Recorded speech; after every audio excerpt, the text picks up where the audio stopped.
Some mistakes can't be seen in the mirror.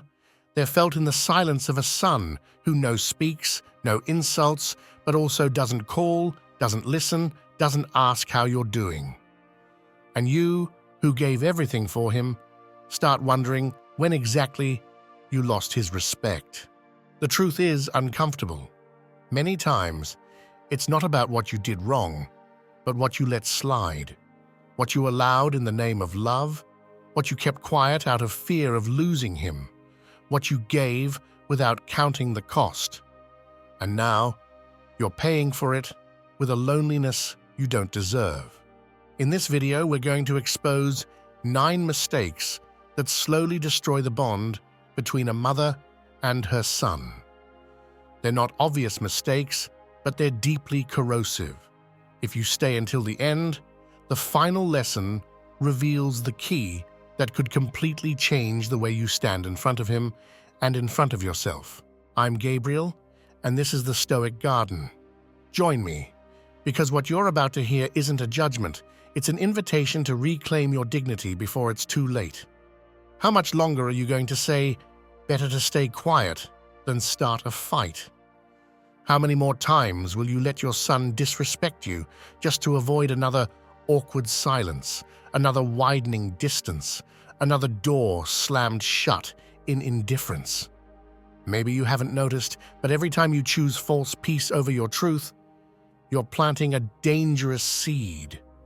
The idea that your dignity is optional. This is the first point we need to take seriously, giving up your own boundaries just to avoid conflict. And yes, it might seem like an act of love. At first glance, staying silent to keep the bond from breaking can seem wise, even noble. But if that silence hurts you, if it swallows you from the inside, if it forces you to choke down words that deserve to be spoken, then it's no longer wisdom. It's abandonment. Not of the other person, but of yourself.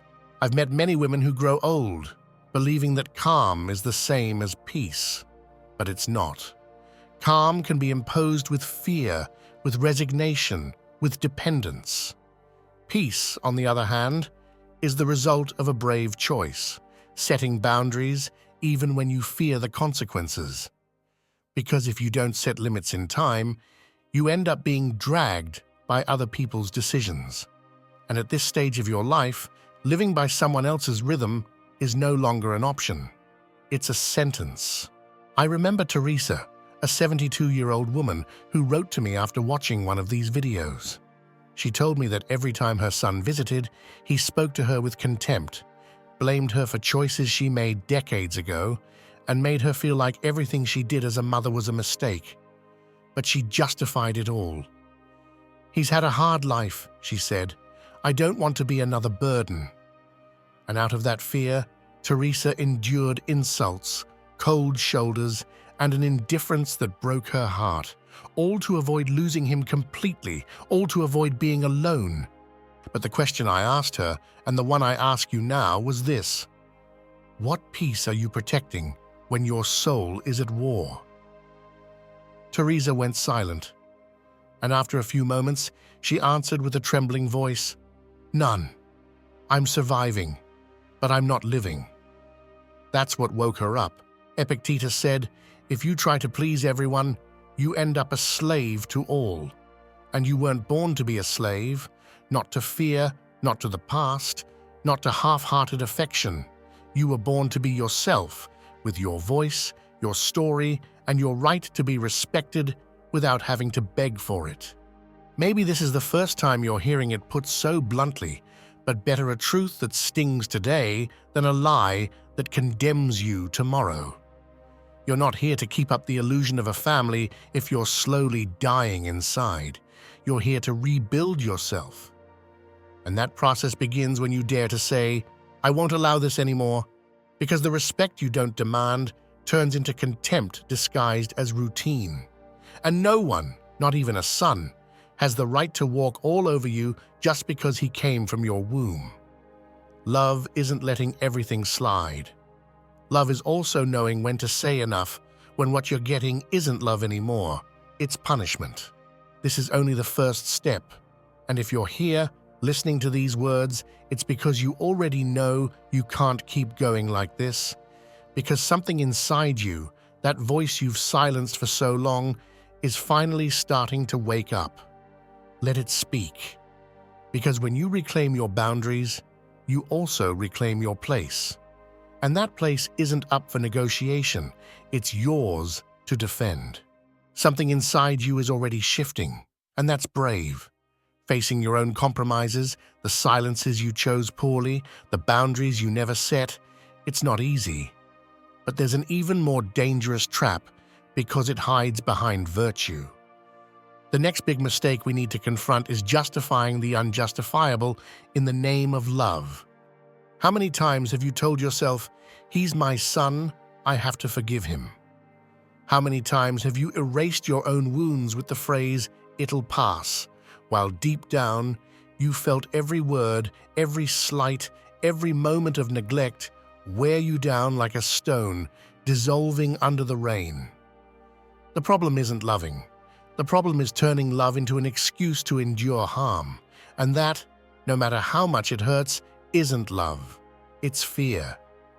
Fear of letting go, fear of losing, fear that the little affection you still get will disappear completely if you dare to say enough. From a Stoic perspective, Seneca warned us that wise love doesn't mean surrendering yourself as a slave to another. It means staying whole, so you can give without losing yourself. And how many times have you given more than you could just to avoid being seen as a harsh mother? But the truth is, that kind of total, unconditional giving without awareness of yourself doesn't earn respect. It breeds habit, and over time, that habit turns into accepted emotional abuse. There are women who, at this stage of life, no longer ask for respect. They beg for it. They settle for occasional calls, empty words, quick visits where everything revolves around the son's problems, never their own needs. And they keep justifying it. He's stressed. He has a lot on his plate. I don't want to be a burden. But when did you stop being a person with a voice and become a decorative figure, only expected to be useful when convenient? When the soul gets used to making excuses, it shrinks. And when it shrinks, it stops dreaming, stops demanding, stops expecting anything worthy. It settles in the corner of what's possible, while the heart screams for a truth no one hears. Justifying the unjustifiable doesn't make you more of a mother, it makes you more invisible. Because the more reasons you invent to tolerate what hurts, the further you drift from yourself. And without you, no love is worth holding on to. Think of it like a house with a leaky roof. If every time it rains you throw towels on the floor but never fix the roof, eventually everything will flood. Your relationship with your son is that house. You can keep making excuses, avoiding confrontations, downplaying your feelings, but sooner or later, the water of accumulated contempt will rise to your neck. And then there won't be any air left to breathe. Spirituality also teaches us that forgiveness is not submission, it's liberation. Forgiveness is not permission. It's acknowledging the harm, processing it, and choosing not to carry it. But if you keep justifying every wound as if it were a natural part of the bond, you're chaining yourself to a relationship that honors neither your soul, nor your story, nor your love. You have the right to be treated with respect, not because you've been perfect, but because you're human. And if someone can't give you that respect, don't excuse it, don't sugarcoat it, don't sanctify it in the name of love. Because real love doesn't hurt, doesn't humiliate, and doesn't ask you to disappear. Reaching this stage of life should be a consecration, not a punishment. You're not here to keep justifying absences and silences. You're here to reclaim your voice. And that reclamation begins when you dare to say, I don't deserve this, no matter how much I love him. Loving with dignity doesn't mean loving less. It means loving from a place of truth. And truth, when held firmly, doesn't destroy, it purifies. It may hurt at first, but it also sets you free. And in that freedom, you may find that the respect you've longed for from others begins, finally, to blossom within yourself. You've seen how justifying the unjustifiable leaves you empty. But there's an even subtler, more everyday mistake that also wears down the soul, carrying guilt that no longer belongs to you. We've reached the third point of this video, and this is where things can start to change, if you dare to look honestly. Because as long as you keep believing that everything wrong between you and your son is your fault, you won't be able to lift your head. And this isn't about denying past mistakes, it's about understanding that clinging to them only feeds a false idea, that you deserve the treatment you're getting now. This guilt you've been made to feel, or that you've imposed on yourself, is a chain that keeps you from moving toward a more fair relationship. From a Stoic perspective, Epictetus reminds us that we don't control what others do with their freedom, but we do control how we use ours. And if you keep living from guilt, you're using your freedom to punish yourself every single day. Punishing yourself for choices you made with what you knew at the time, for moments where you failed, as any human being does. But eternal guilt isn't redemption. It's self-sabotage. It's like walking through the desert with a backpack full of stones no one else sees, but you drag along with shame. That weight may be born from an absence, a shout, a mistake made 20 years ago, can no longer define how you're treated today. If your son belittles you, it's not because of your past. It's because of what he chooses to do with his own. And this is where you can apply a practical, simple, yet deeply transformative strategy. Every time guilt tightens its grip, pause and repeat in your mind, "That's over. Today I choose peace." This affirmation doesn't erase the past, but it cuts through guilt with the sword of awareness. It works because it forces you back into the present to acknowledge that punishing yourself over and over doesn't fix anything. It only weakens you. It's like trying to heal an old wound by picking at it every day. All you're doing is keeping it open. Real healing begins when you give yourself permission to stop hurting. And healing doesn't mean forgetting. It means choosing not to keep hurting yourself. Think of a woman who's been giving everything to her adult son for years because she wasn't around in his childhood. She gives him money, time, complete availability. What does she get in return? Demands, complaints, contempt. She's not raising a loving son, she's feeding a debt that never gets paid. And what's the result? A son with no gratitude and a mother who's exhausted. That's why it's time to relate to your past from a different place. Not from regret, but from calm responsibility. Do what you can today to improve the relationship if that's still possible. But don't destroy yourself over what you can no longer change. If these words resonate with you, if you feel like in some way they describe your life, subscribe to the channel and click like, because that helps me keep creating spaces that aren't for comfort, but for clarity. Tell me what country you're listening from and write in the comments, "I don't carry anyone else's guilt." Because every woman who lets go of that weight is one step closer to living with dignity. Stick around. What's coming next won't just confront you. It may give you back something you thought was lost. And the final lesson may just be the most important of all. You've started letting go of guilt that was never yours to carry, and that alone is a profound act of liberation. But there's a trap that often shows up right after, a quiet inner voice that whispers, "Maybe if I keep giving more, someday he'll appreciate it." That thought, though it may sound hopeful, is a prison. Because we've reached the fourth point in this video, and it's a crucial one, giving without limits, expecting affection as a reward. This mistake doesn't come from ego or vanity, it comes from a deeply human need to be seen, to be loved, to be acknowledged. For years, maybe decades, you gave everything you had without watching the clock, without measuring the effort, without asking for anything in return. But the problem begins when, without realizing it, that giving becomes a strategy.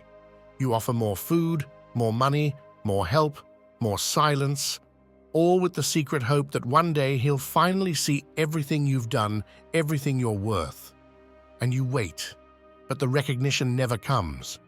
Or it comes in crumbs, in empty phrases, in quick visits, where everything still revolves around his needs.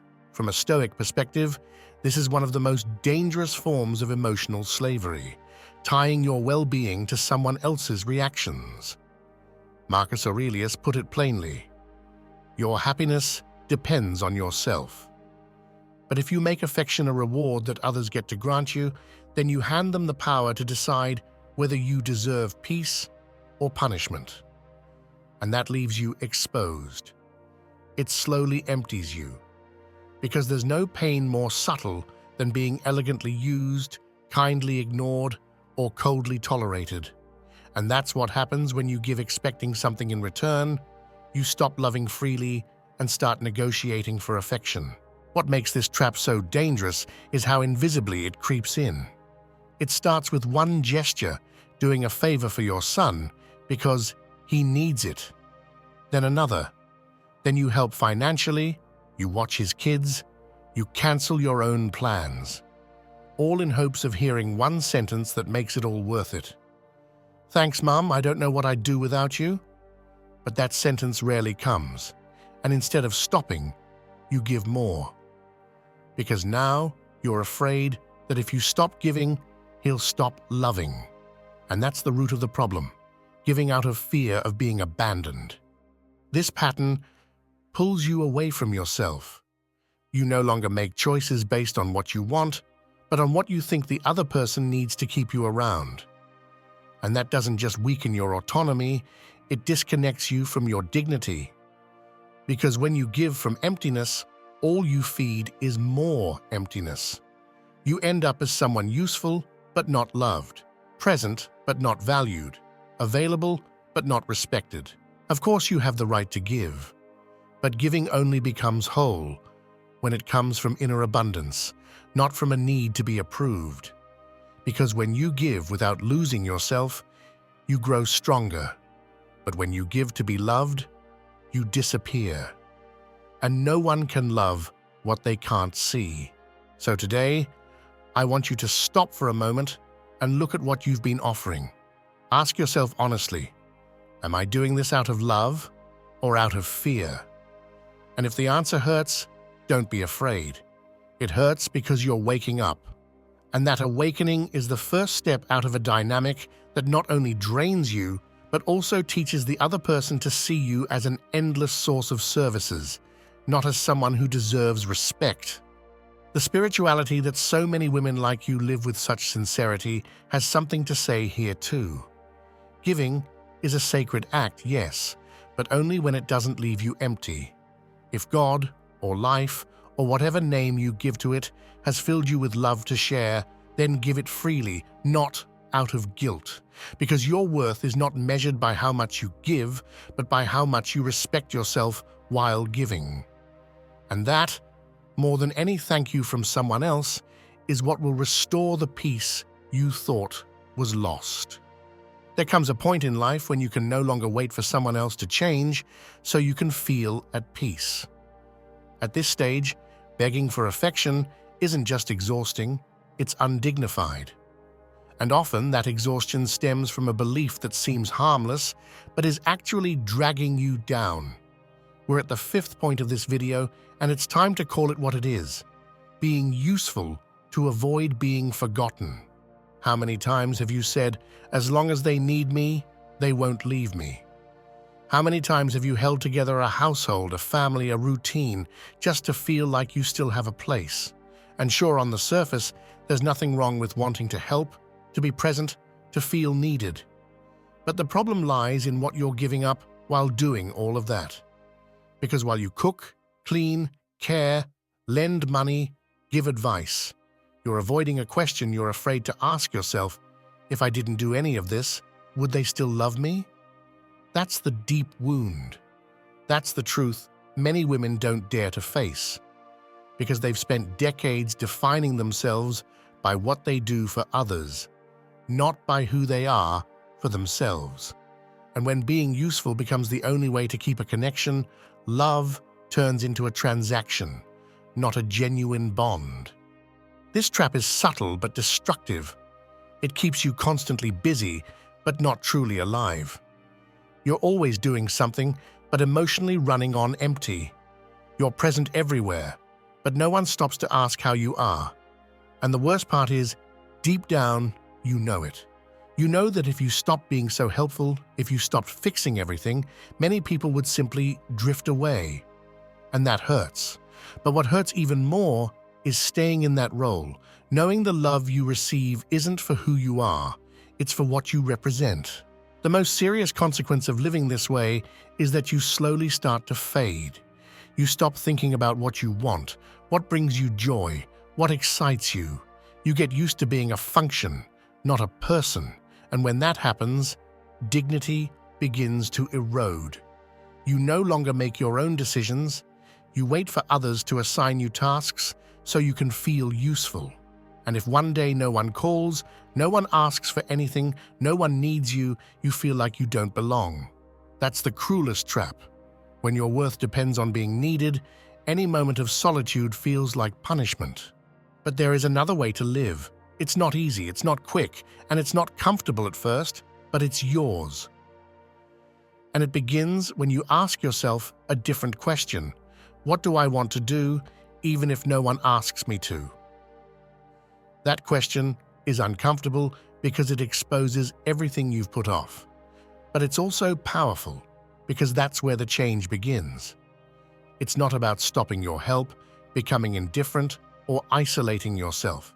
It's about choosing when, how, and why you give your time. Because when your help is a free choice, not a strategy to avoid being forgotten, you reclaim your power. And when you reclaim your power, respect begins to return. Seneca said, "The greatest wealth is to live according to your nature. And your nature is not emotional servitude.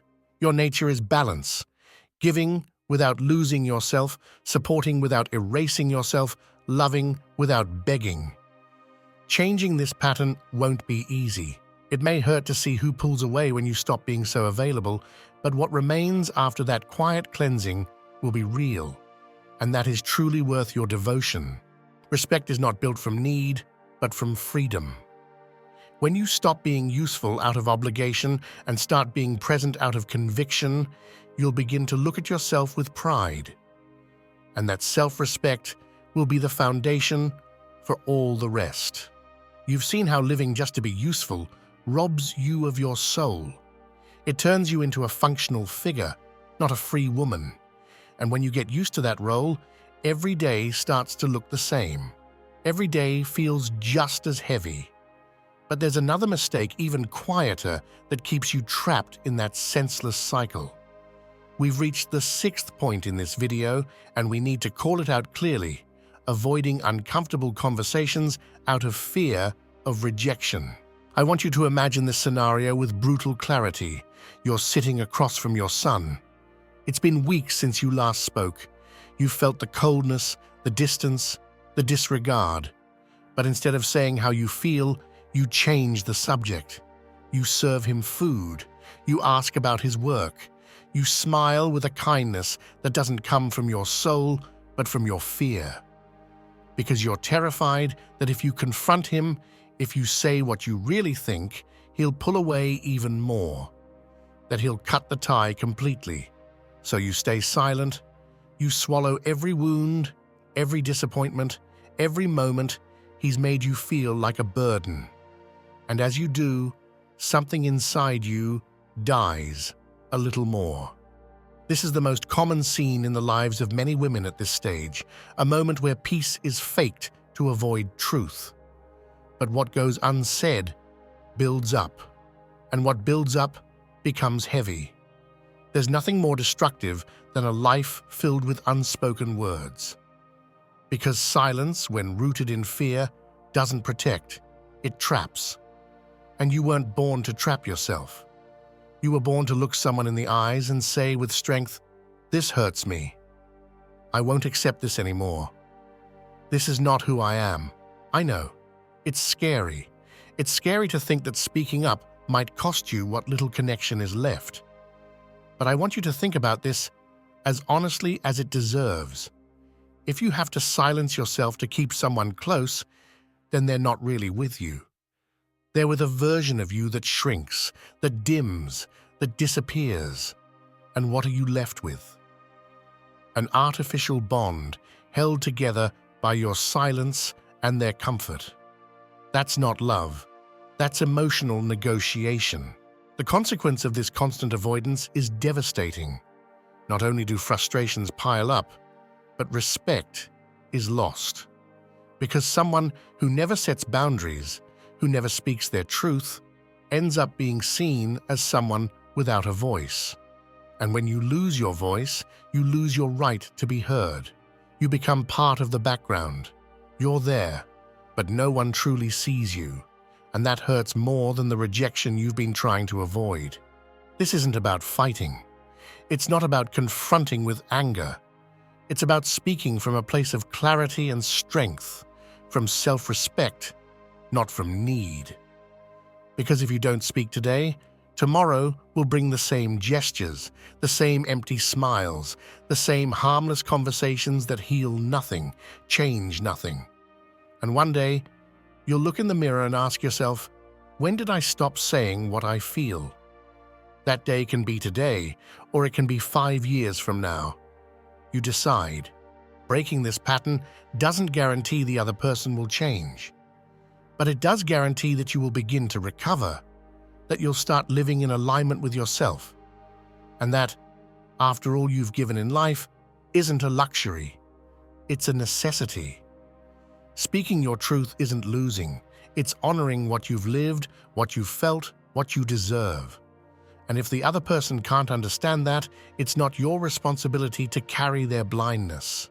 Your only responsibility now is to yourself, to that voice you've silenced for decades, to that dignity still waiting to be named. And that begins the day you sit down with whoever it is and without flinching say, "I won't stay silent anymore." Because whatever you might lose that day will be far less than what you're about to reclaim. If in the previous chapter you realized that staying silent out of fear only deepens your own disappearance, then you're ready to face the most painful root of this entire chain. Because we've reached the 7th point in this video, and it may be the hardest to accept, becoming a spectator of your own life. Think about it with cold clarity, not with emotion, not with justifications, not with nostalgia. How many decisions in recent years have you made for yourself, just for you, without them being dictated by your children's schedules, others' expectations, or routines imposed by those around you? How often have you truly been the main character in your days, and how often have you just been sitting there, watching others make the decisions, include you when it's convenient, and make you feel like you still matter only when you're performing a role? This isn't about what others do to you. It's about what you've allowed, tolerated, or even encouraged. And yes, it's hard to face, because admitting you've become a shadow means recognizing that, at some point, you stopped choosing yourself. Life didn't stop when you were raising kids, working, supporting others, or giving in. But you did start to slow down. You started dimming without even noticing. You let the big decisions go by without being consulted. You let silence become the norm. You let your story be written in someone else's ink. And now, with a tired body, a soul filled with outdated loyalties, and memories tangled with resentment, you wonder why no one respects you. But the answer is brutal, because you erased yourself. And no one respects what they can't see. Seneca said, "Life, if you know how to live it, is long enough." And there's still time for you. Time to stop watching your life from the window of what could have been. Time to let go of the role of the functional victim who does what's expected, but not what's true. Time to stand in your own center and say with brutal honesty, this phase of my life is no longer up for negotiation. Because no one is going to give you back the years you were helpful, kind, present, and quiet. But you can choose for what comes next to no longer be an act of survival, but a declaration of autonomy. It's not too late, but it is urgent. Because if you don't draw this line now, you'll keep begging for crumbs of recognition, keep justifying neglect with empty phrases, keep being functional but invisible. And that's not a life, that's a sentence. Transformation begins the day you stop looking for answers outside and start taking responsibility within. The day you admit that you've allowed more than you should have, and that kind of permission no longer belongs in your path. You don't need to shout, fight, or burn bridges.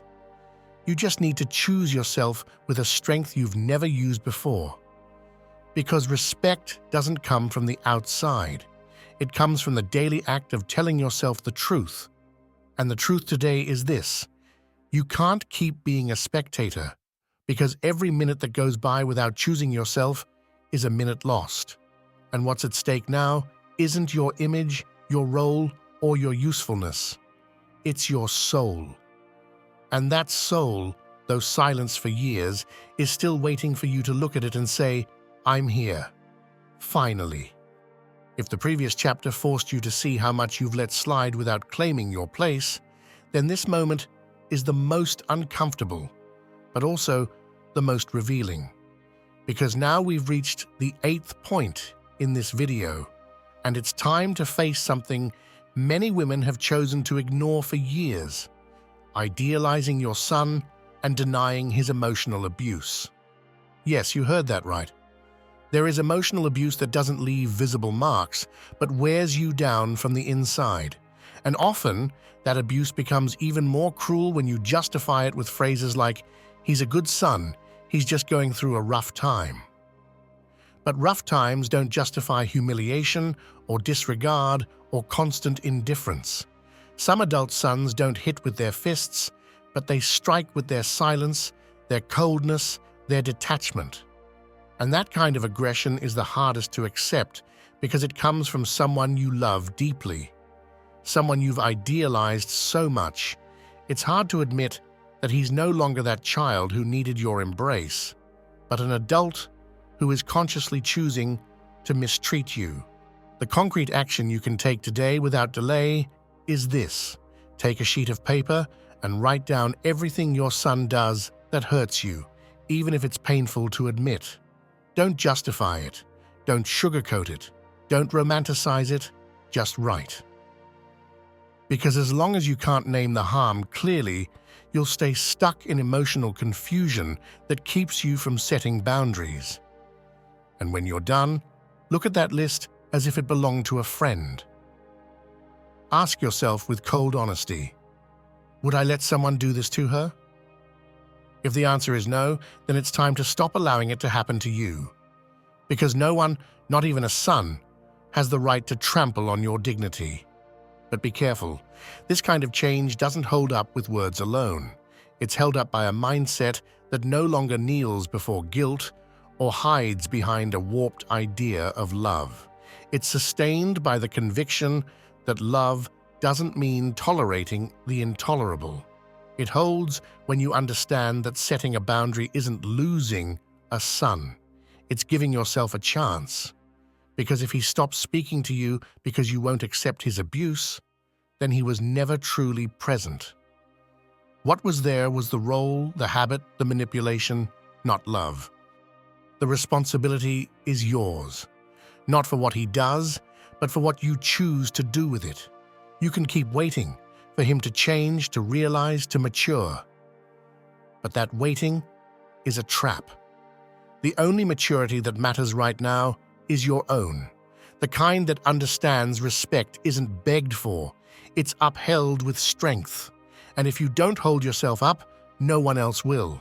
So stop justifying. Stop making excuses for what can no longer be justified. Love cannot be an excuse to live in contempt. Affection cannot become a prison. See him for who he is today, not who he was, not who you wish he could be. And from there, decide what kind of relationship you'll allow at this stage in your life. Because what you permit now will become your emotional legacy, and you deserve far more than a legacy of silent suffering. You deserve peace. But to find it, you must begin to see the truth without filters, and that starts today. You've bravely faced the dynamics you've allowed, the wounds you've denied, and the truths you've avoided out of fear of losing what little is left. But now we've reached the 9th point in this video, and it might be the most painful of all, because it reveals a truth many women would rather not say out loud, begging for love like it's charity. This is where so many women get stuck without even realizing it. It doesn't show up in dramatic pleas or desperate words.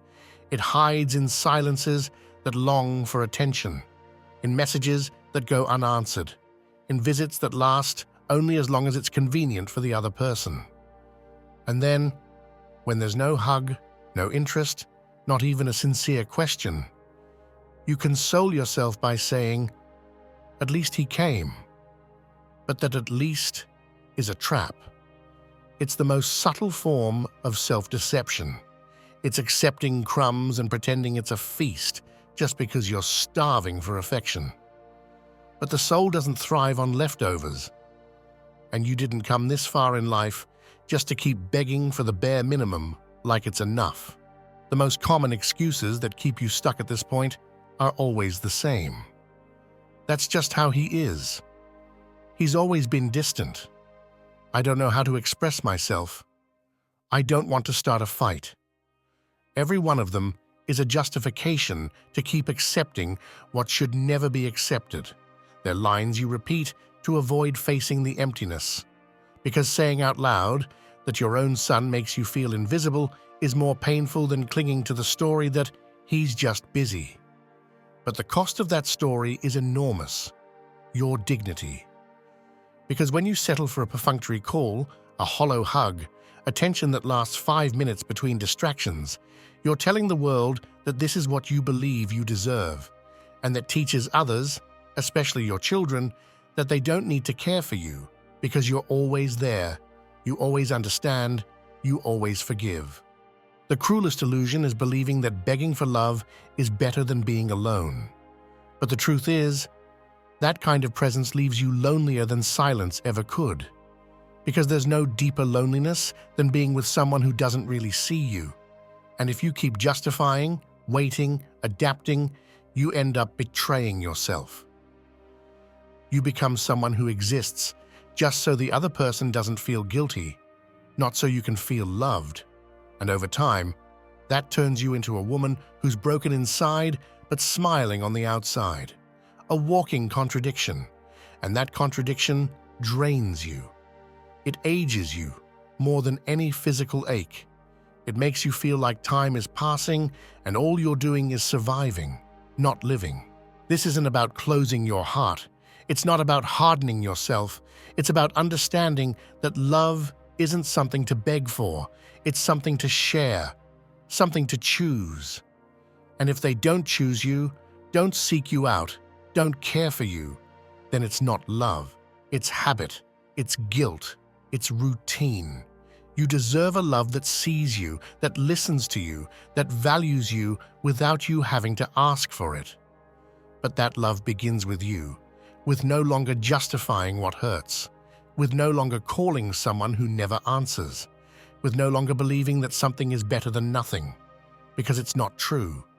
Sometimes, nothing is the beginning of everything. Sometimes, letting go of the illusion makes space for truth to finally arrive. And if no one shows up, then you'll have yourself, with clarity, with respect, with a solitude that's dignified, not begged for. And that, believe me, is 1,000 times better than waiting for a touch that was never sincere. You've listened to every word, even when it hurt, even when the truths were harsher than the excuses you've been using to protect yourself. That doesn't make you weak. It makes you brave. Because only a clear-minded woman, honest with herself and ready to change, can face what most people spend their lives avoiding. Today, you didn't receive comfort. You received a decision to either keep fading away under the shadow of fear or start living with the dignity you can no longer afford to postpone. What's at stake isn't a family bond, a comfortable routine, or the image others have of you. What's at stake is your soul. And if you've listened all the way through, it's because deep down, you know you weren't meant to spend this stage of life begging, but waking up. This isn't content meant to entertain you while you cook or pass the time. This is where we speak the truth, because the truth, even when it hurts, is the only path to self-respect. The Stoic garden exists for that reason, to give you a voice when everything around you has chosen silence. I'm Gabriel, and I'm here to walk with you, not with pretty words, but with words that make you uncomfortable enough to finally act on them. If these words struck a chord with you, leave a comment that says, "I won't beg for love again," along with the country you're watching from. Because that simple statement draws a clear line between someone who's still waiting and someone who has already chosen. If you found this message valuable, please subscribe and turn on notifications. Not as an automatic click, but as a clear decision to be part of a community of women who've stopped justifying, stopped giving in, and stopped staying silent. And if you know someone who's caught in these same traps, share it with her. Not as a favor, but as a gesture of respect. Sometimes, a truth spoken at the right moment can change the entire course of a life. This isn't the end.